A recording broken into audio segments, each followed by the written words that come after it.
with the question, you know, cities around the world have, in an unprecedented way, just completely shut down. What are we going to find when we get out of all of this? Well, our cities are definitely going to change, and they had to change because urban planners, the people who think about these things in all our main cities, realized last century our cities took a wrong turn. And really it came with the car. Now, Pamela's revealed that I don't drive, and no doubt that's part of why I think a lot about these things. But it's not just me. There's a general consensus that cars have made our cities much dirtier. Pollution is killing way more people than we expected, when we thought. Cars are creating these terrible carbon emissions. And it matters also because more than half of the world's population lives in cities now for the first time ever. And cars destroy the whole point of living in cities, because why do we live in these dirty, overcrowded, overpriced places? We live to meet each other. We live for the human connections. That is why cities have existed for 5,000 years. Cities are places where someone you meet in your children's playground or at a party can give you a job, can go into business with you. Maybe you can get married to them. And so cities are places where people should meet, and cars impede those meetings, especially as more and more people drive, so having a car becomes less useful. So even before the coronavirus, cities were trying to push out the cars. You see that everywhere from New York to London to even in Warsaw, where I was last year and saw bike paths, to my surprise. And now the coronavirus is a kind of first time ever. Our cities have stopped for 2 months. And when we come out, we'll have experienced them differently. We'll have experienced cities with clean air. We'll have experienced quiet cities where you can walk down the middle of the street, where you can hear the birds sing, where you don't have to worry if in the 1 hour you're allowed out here in Paris that your children will be hit by a car. And where actually in cities like Beijing and Shanghai, the lockdown and the coronavirus have saved many more lives than they killed, because in Beijing or Shanghai in the average month, way more people die of pollution than probably have died of the coronavirus in the whole of China in those 2 month periods when it was there. So we've had a vision for our new cities, and cities from Paris to Berlin to Brussels are going to push out cars even more when we retake those streets in the next few weeks. And so we have to think about, where did cities go wrong and how are we going to improve them? So with that, maybe Pamela, you could show the first video, the Chicago video. This is a video about cars in Chicago, but it applies to most American and Asian cities and to many European ones too. It's from Vox. If you imagine a typical American city street and you take away the space that's dedicated to cars, you aren't left with very much. There's some narrow walkways on the side and some bridges in between them, but not much else. We're not seeing the picture. Ah, okay, I'm going to try again. Apologies, people. We one of the great issues with Pandemonium U, maybe the biggest one, is making the basic technology work. Like everyone else, we're having a massive Zoom session. And actually, one reason cities are going to change is we've all learned to work from home. Here's the Chicago video. I'm going to come on to working from home. Do you see it now? Yeah, could you go back to the start? Yep. Tell me if you can not hear it. If you imagine a typical American city street and you take away the space that's dedicated to cars, you aren't left with very much. There's some narrow walkways on the side and some bridges in between them, but not much else. Cars dominate cities. Spend some time walking around most cities and you'll find yourself pushed to narrow sidewalks, waiting for crosswalk lights. You'll find cyclists navigating really narrow strips of space. Americans are used to cars the way that fish are used to water. And that's so ubiquitous in the US that I think most people, it just never occurs to them that it could be otherwise. Right, so this is what we've done to our cities. And it starts really at the end of the war, when first in the United States, cities become very car reliant. So this is Levittown in Pennsylvania. Sorry, I need to share my screen with you. 1 second. Here we go again. Share screen. Right. Levittown in Pennsylvania, I think you can see on your screen now. Yes. Yeah. A man called Levitt built 7 suburbs around the US in the 40s and 50s as people became rich enough to buy cars. And you see these little one-family houses. The man of the family would get in his car every morning, drive out onto those motorways you see there, go into Philadelphia in this case, drive home. And originally it worked quite well because these people had often lived in very dirty slum-like tenement areas in big cities. For them, it was great to have this space and the trees. And you got to work quite quickly because not many people had cars. But as more and more people got cars, then you spent an hour sitting in your car to get into work. And then society changed. These homes were built for one families, but people started to get divorced. People lived longer and longer. So often one spouse would outlive the other by 10 or 20 years, and they would be living alone in one of these houses. And then you started to get this scourge of modern cities. One of the many is loneliness. And we started to worry much more about loneliness because as more and more people live alone, and in Paris, I think half of all households in the city are single person households. Many of those people are happy being alone, many are not. And loneliness kills. It's about as deadly a condition as severe obesity or smoking quite a lot, epidemiologists are starting to realize. For reasons we don't quite understand, people who are lonely die more quickly. They are more stressed because we humans are attuned to living in groups where we protect each other. So it makes sense that if you're alone, you have to be more alert, more stressed. What if there's some danger? And so cities are incubators of loneliness. And that's become one of the many problems engendered by these kind of suburbs like Levittown. I'll show you again, where you go outside, there's nobody really there because people are at work, the kids are at school, and there's not much street life. There are no cafes and restaurants and shops on most streets. So we've created these lonely places, and we've also made people pay an enormous amount, because you might think, well, I'll buy my house in the suburbs, it's cheap. But then you buy a car, and often nowadays people spend more on their cars than on their homes in some places. In terms of monthly payments, you mean? In terms of monthly payments. Now look at these cars in queuing on the way to a food bank in today's Pennsylvania, in this economic crisis that's just begun. Now, some of these people are driving cars that cost $50,000, but they don't have enough money for food. So they're spending hours in line for food. And so we force these people to spend fortunes every month, which people underestimate, because the cost of running a car in Europe is more than 400 euros a month, according to Nature. If you ask people, they estimate half that. But when you buy a car, you have to write off every month part of its value, because when you sell it, it's going to be worth less than when you bought it. And then you're paying for petrol, repairs, upkeep. So people are spending fortunes to live in these houses where they have to have cars. Often they have to have two cars if you're a two-spouse family.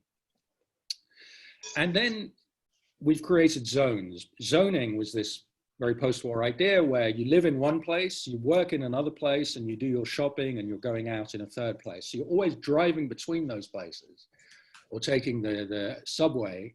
And often that takes a huge amount of your time. So in Chicago or New York or London, people commute on average more than an hour a day. And then the places you get to, this is an office park outside Paris, are soulless, are dead places where nobody would ever choose voluntarily to be. These places die in the evening, and home suburbs like Levittown die during the day. And so we've created these very soulless places, and we burn all this carbon going between them. So none of this is working very well. And then in cities like Paris, this is a scene from Paris, but the same is true of Manhattan, of Hong Kong, of London. We live in these tiny spaces, but we give enormous spaces to cars. So you go out onto the street in Paris, and there'll be a car sitting there for 23 hours a day or even more. And it's taking up as much space as the average Parisian might be living in, because Paris, Manhattan are cities where a lot of people live in 40 square meter, 450 square feet apartments with often multiple people. And so we've stolen the space from people and we've given it to cars. Look at this road, there's nobody on it. I mean, more and more as cities force cars out of cities, you'll see that roads are often quite empty. And yet there they are, nobody can use them. Now imagine those parking spaces, what we could do where one of those cars is. We could set up a ping pong table, we could put up a slide for kids, we could have a mini bar where you could go and get coffee. And those things would make everyone healthier. You could have a vegetable garden where the kids in the neighborhood could pop out of their front door and go, and it would be safe because they couldn't be run over. And those things create community. They help people meet each other. It combats loneliness. And the whole point of living in a city is, of course, to meet people. And so cars stop us meeting people. Now, also they kill. And this is something epidemiologists are only really starting to realize, just how many people die of pollution, breathing in these small particles that in Western cities in the developed world are mostly produced by cars, especially diesel cars, are very damaging. So in a place like London or Paris, thousands of people die a year from cars, just breathing in the air. And worldwide, it's 6.5 million. Now, I've written down just how extraordinary that stat is. 6.5 million people have deaths that are partly caused by pollution. Now, that's 40 times as many as die in wars of all kind each year. It's about 16 times as many as die in homicides, and more than 5 times as many as die in traffic accidents. So pollution is this silent killer, which we're only really starting to understand. Now, it's worse. Can I just say, people are messaging me. If anyone has a question for Simon, they can message me directly through chat, or they can message Simon. I'd rather you message Pamela, actually, because she's supervising this question. I'm handling questions. Thank you. So it's much worse in poor countries, and often that's not cars, it's coal-powered power plants, or it's wood-burning stoves. So that's what's killing people in Somalia, Bangladesh. But even in the UK and US, you see that more than 5% of all deaths are caused partly or in whole by pollution. And it's particularly bad for older people and for kids with asthma. So our cities, the way we've created them, have become deadly, so deadly that in many cities, as I say, the coronavirus and the lockdowns might actually be saving more lives than in the usual month. So something has gone badly wrong.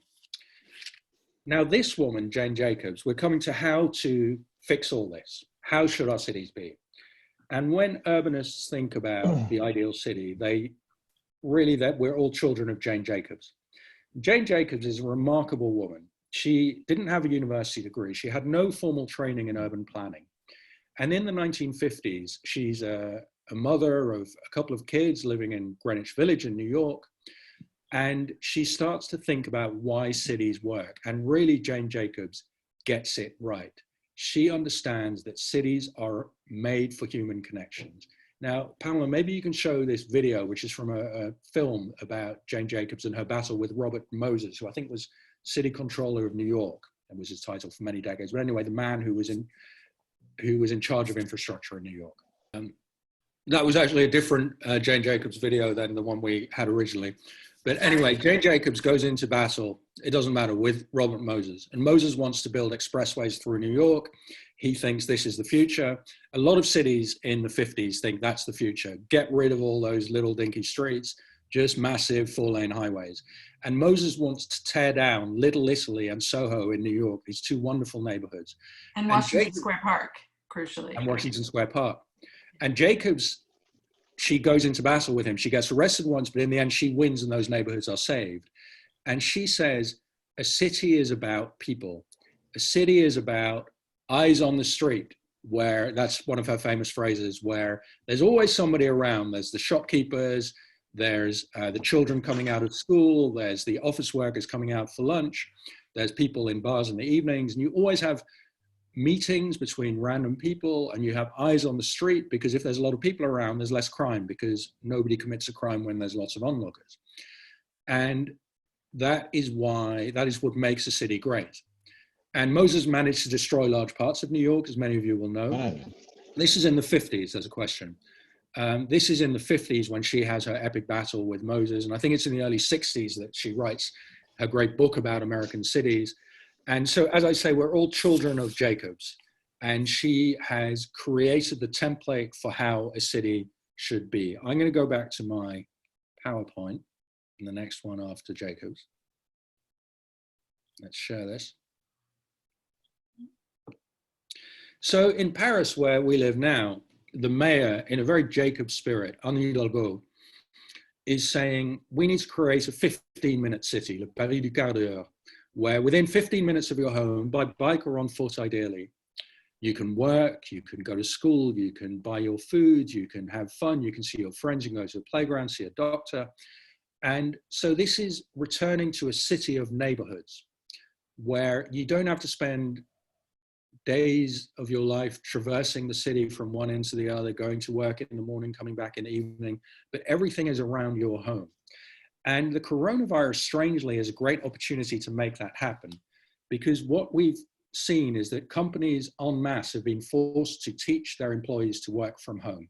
So we've all become Zoom literate. We've all learned to do our work from home. Many people have been equipped with laptops by the companies to do that for the first time ever. Because companies always thought, well, if we let people work from home, maybe they'll goof off.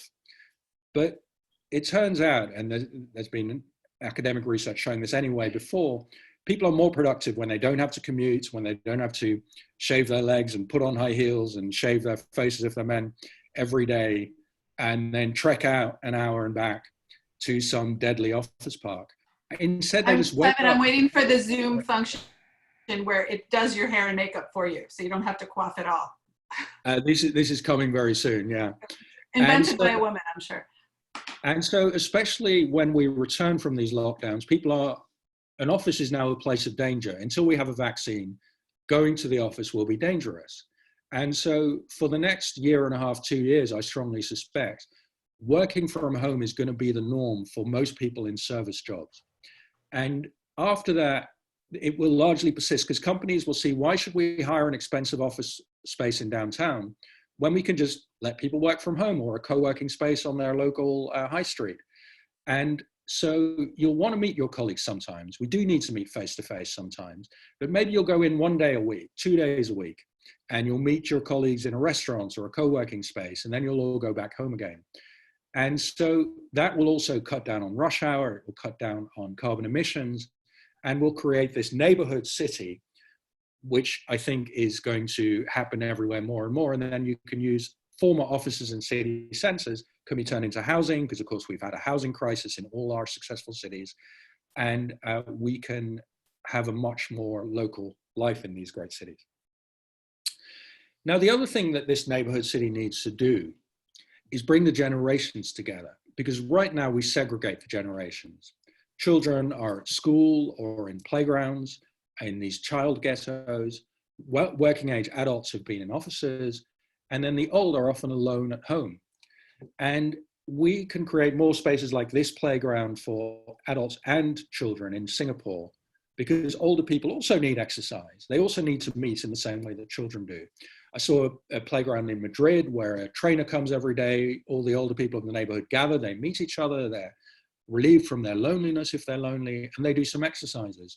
In our local park in Paris before the lockdown, older Chinese people would gather and do exercises together. And so these are the kinds of spaces we need to create.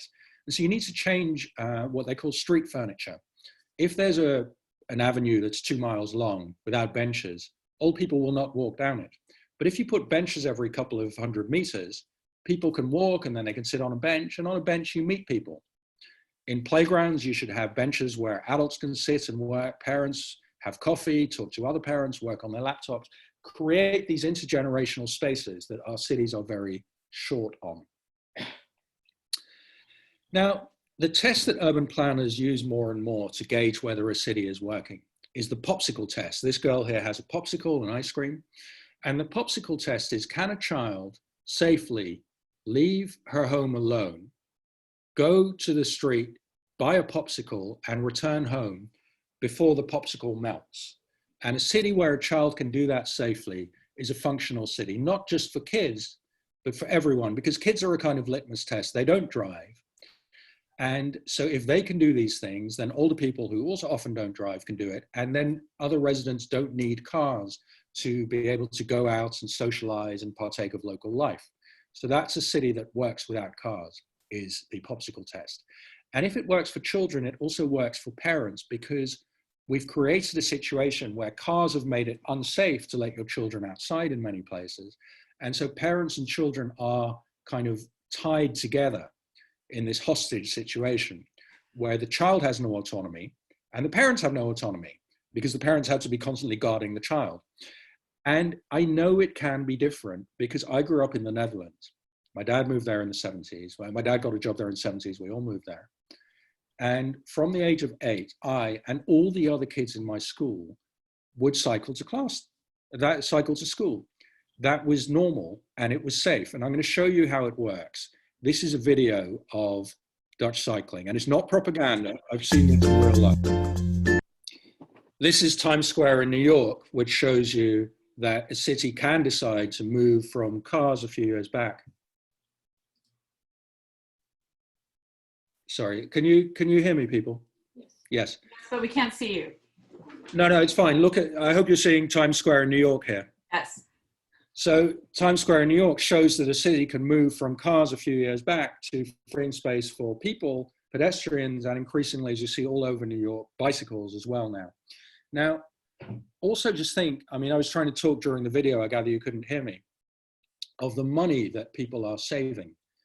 I bought a bike a few months ago. It cost me about 400 euros, including a helmet and locks. Now, to buy a car in Europe, the average price is about 30,000 euros.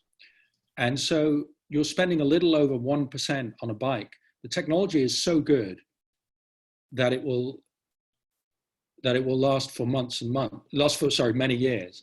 In fact, one of the problems with bikes is nobody makes any money out of them. But so we have this clean technology, this healthy technology, and this cheap technology that can revolutionize our cities, and more it's happening. Now, I just want to go back and talk about electric bikes. Pamela's asking me to start my video, but I think okay. It's okay. We're not going to do the video right now. No, I mean, we can't see your face. Okay. You can do it after. Okay, let's It's okay, don't worry about it. Okay. Even if you can't see me, just imagine my face. That might be enough. So people will say, okay, well, you know, bikes and walking is fine for people who live in the center of a city like New York or Paris, but what about people who live in a suburb, say 8 to 10 miles out? What are they supposed to do? Well, this is where the electric bike is coming along and revolutionizing things. Now, people talk a lot about electric cars, but there are actually far more sales in Europe of electric bikes than electric cars. I think a couple of million electric cars have been sold, way more electric bikes, especially in Germany, where it's taken off first, and the Netherlands. And an electric bike, you know, as the name suggests, it has an electric motor.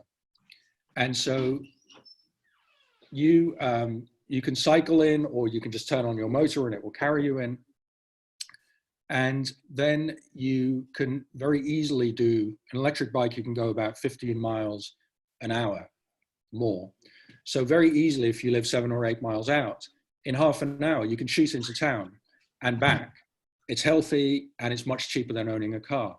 So electric bikes are going to be the solution for the suburbs a little bit further out. All we need to do is build more bike lanes, which means taking away space from cars. Because one of the problems with cities, you create more space for one thing, whether it's people or cars or bikes, limited space you have to take away from the other thing. So electric bikes. Simon, we have a question from Sapna in Arizona. She asked, can you talk about gentrification and how lower income people, often immigrants and people of color in Western cities, the ones who need public transportation the most, are being pushed out to the other suburbs and cut off from city centers?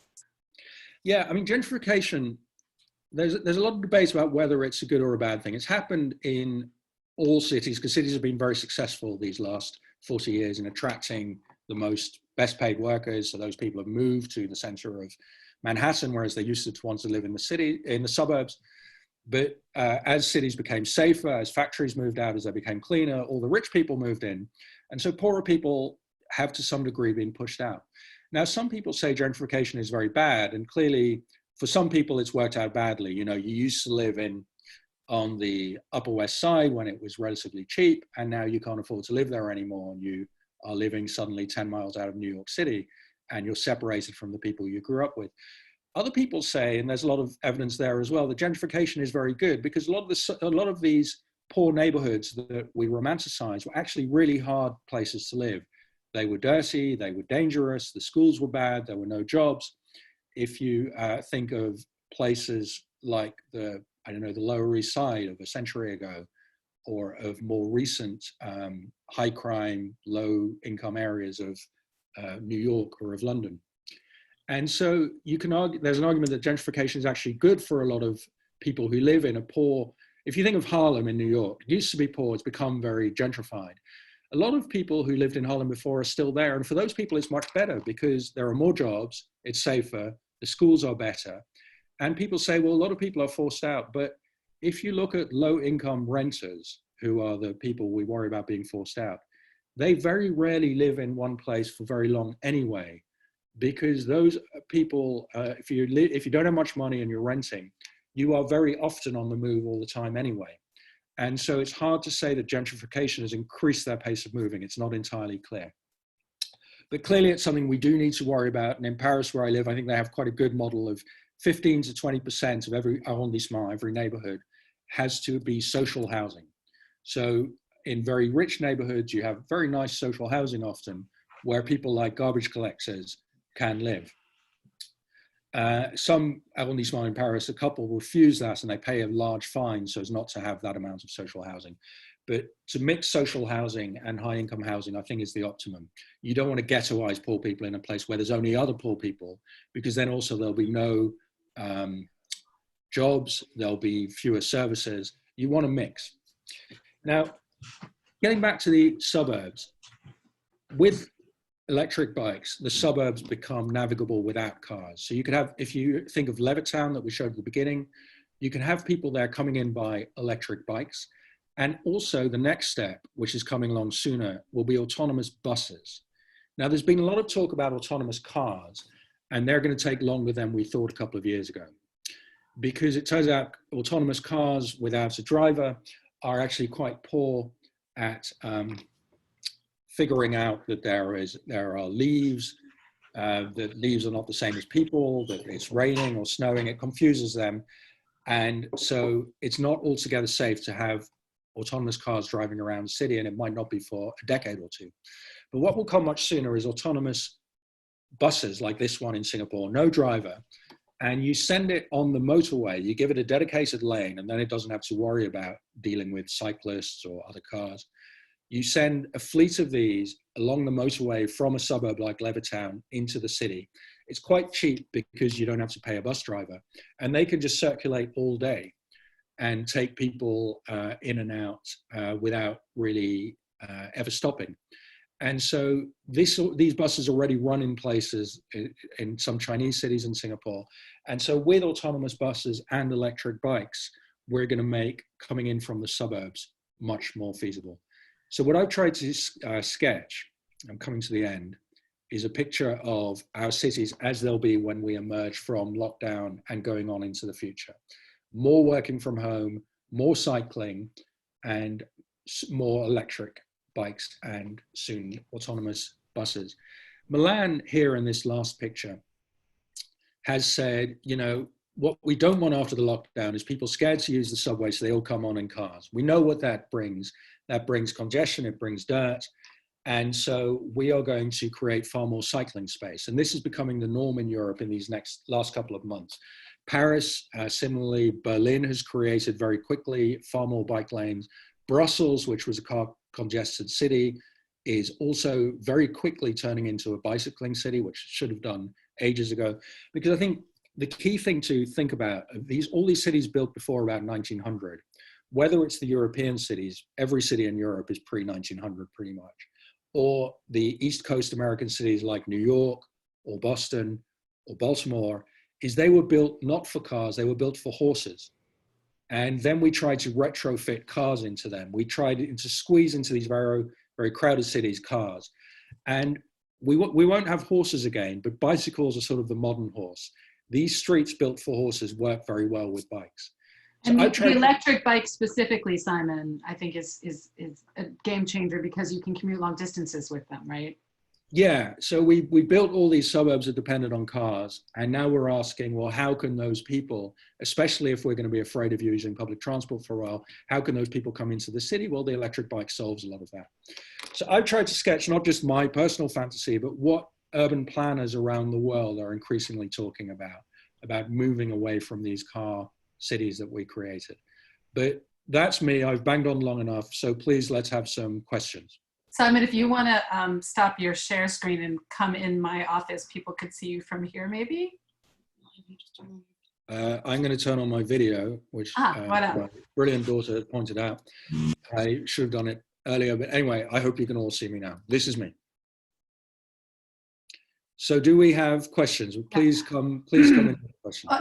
If you have questions, please send them via chat, and I will try to read them, as many of them as possible. I just have one question to start you out with, which is, well, it's two parts. What are the reasons that we should be optimistic that these glorious scenarios you're laying out for us are really going to come to pass? And you've talked a lot about European cities, but less about American cities. Is there hope that in America there's going to be this kind of greening of the cities as well?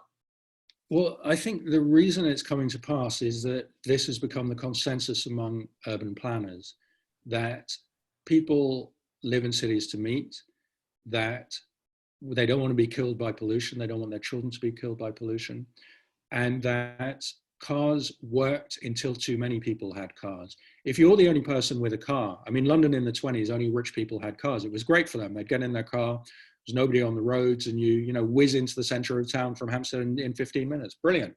When everyone has a car, it doesn't work anymore. And then the noise is terrible, the dirt is terrible. So we reached saturation point.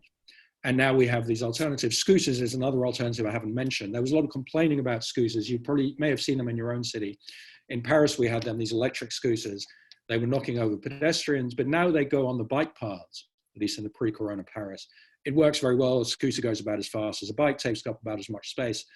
And so if we expand space for scooters and bikes, then we have more and more alternatives than we did even 10 years ago. Uber and other Lyft services is another great alternative, because there are times when you just need a car. Well, you don't have to own a car and keep it parked. Paris is saying to you, and other cities are also, you don't have to pay for this car and hog a parking space. The 1 time or 3 times a week you need it, just call a Lyft service car. We have a question from Rory Hyde in London. Hi, Simon. What's the mechanism for this change? From the top, mayors, or from citizens? Do we need another Jane Jacobs for this, or something else? I'm optimistic about that, Rory. I think it's already happening, from mayors. I mean, there's not many mayors who are wedded to the car anymore. I mean, I'll come back in a moment to US cities and some Asian cities where there is an issue.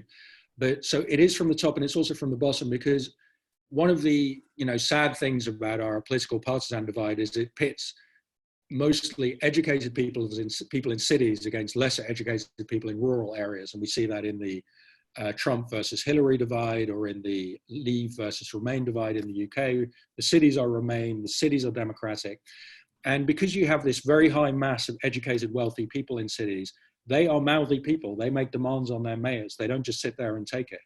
And increasingly, they're demanding a kind of more people-friendly cities. I should come back to the question asked just now about, will it work in American cities? I'm totally confident it will work in the older cities, as I say, like New York and Boston. The problem is in cities like Dallas is an example of that were built for cars, where you have these enormous highways, you have people living in single family homes a long way from anywhere else. It's very hard to retrofit car cities into bicycle cities. It's much easier to retrofit horse cities into bicycle cities. So some cities, this is going to be much harder to do, but not in Europe. We have W. Druckerman, I think it might be Weber, asking, when do you think the autonomous buses will come around the world? Hi, Weber. I think that's you, judging by the question. The autonomous buses are already here. There's one going around about 3 miles from where I'm sitting, or at least it was going around before Corona, at the Parc de Vincennes in Paris. It was circulating all day. You could get on and off. There's one on the other side of Paris at La Défense in the office park. So these buses are already being produced. And in some cities, I have a beautiful video from China where it goes around all day in a kind of suburban neighborhood. And often, we're still figuring it out. And often you have a human sitting there just watching to make sure that nothing goes wrong. But I think that in 5 years, you will see those buses almost everywhere. And it's much cheaper than, building a whole new subway line. You just send 5 of those buses from the suburb to the city all the time. Okay, Weber is also putting in a call for autonomous planes. He'd like those to be. Well, drones. I mean, we have the whole delivery issue. So more and more, and especially after this pandemic, you order stuff, you don't go to the shop. And it's much cleaner instead of 100 people driving to the supermarket. much cleaner to have the supermarket delivered to your home, which is what we're seeing now and what I hope will persist after this pandemic. And so drones might be a solution that Amazon or whoever puts a parcel on a drone, delivers it to your balcony. But I think that having one delivery person going around 100 homes from the supermarket, that's the way forward. Much less traffic, much less dirt. Simon, we have a number of people writing in from very cold places like Maine and Berlin asking, well, it's all very good and well to see people biking happily in sunny days in Holland, but what about when the weather is terrible? What do you do about that? You know, I grew up in the Netherlands. The weather sucked. I cycled every day to school from January through December. West wind, we were 5 miles from the coast. Wind was always blowing into my face. It was gruesome sometimes. And there were icy days, there was snow. In the Netherlands, there is no such thing as a day when it's too snowy or cold or rainy to cycle. And this is a country with pretty terrible weather. I mean, I've cycled in Boston in the snow and ice. You do need to, to have sand. So you do need to accommodate a little bit. But I find in Paris also, there's this idea that cycling is for sunny days. I've never understood that. So you just need to have a raincoat. Okay. There's some concern about small businesses and that they're going to be trampled in this rush to buy online. And with a number of people wondering what you think about, what do you think about deliveries over shops and whether that's a real risk at this point? I mean, small businesses have been terribly clobbered by this Amazon phenomenon. So high streets everywhere are dying. And what we're increasingly seeing is the best way to survive as a small business is to do something that Amazon can't do, which is provide human contact. So coffee shops and co-working spaces are great examples of that. But I mean, if you think of London, you have a lot of kind of village style high streets in London. London was a collection of villages, became a city. So often in a neighborhood like Muswell Hill, where my dad lives, you have a Broadway of little stores. Now, what those stores need to do is to pay a delivery person between 20 stores. And so you have a kind of collective booking system. You order meat from the butcher and you order oranges from the grocer. And then a delivery person working for all those stores, because they're all within 100 meters of each other, picks up that stuff and brings it to your home. So, and that can be very efficient in those kinds of dense urban neighborhoods. So I don't see that, and we've already lost so many stores. I think that urban stores are going to do well. I think that the biggest victims of this pandemic are going to be the shopping malls outside town, which are already dying in very large numbers, because these big box stores, I mean, all that is being done by Amazon.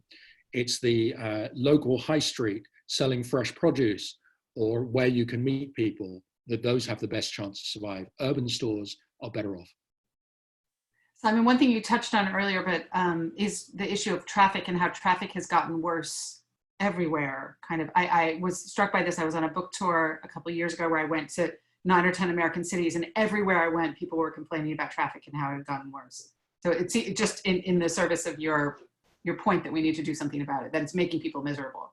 Yeah, I mean, if you think 50 years ago, there were a lot of factory towns in the US, for example, so Gary, Indiana, or Youngstown, Ohio. There were a lot of places where you could make money. And also there were a lot of people who lived in agricultural areas working on farms. So in France at the end of the war, half the population essentially is living on farms. Now, the last 50 years, all the good jobs have moved to the cities. So people in the US, especially younger people, they want to live in New York or San Francisco or Seattle. They don't want to live in the backwoods. So there's been this enormous move to cities, especially of the most educated people.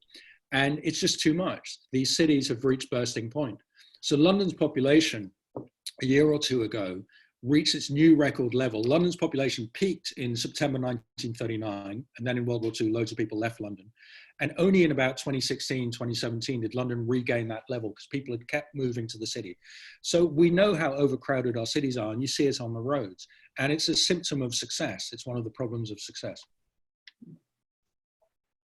We have a question from Renee Kaplan. She says, what about connecting cities themselves, long distance mobility? Should we assume a future with less of this and that this would be better? I mean, the best model for this is the triangle of Paris, London, Brussels, now Amsterdam. You can get a Eurostar from Amsterdam to London, where you have the best connection between cities in different countries that has ever existed in human history. And it's incredibly creative. So if you live in Paris, I mean, sometimes, you know, we get the kids to school in the morning and then I'll go to Gare du Nord and I'll get on the Eurostar. And you know this, Renee, you can pop back and forth between Paris and London, both cities of 8 million plus people, different, complementary to each other, and great exchange of ideas and knowledge between them and between Brussels, which is just up the road.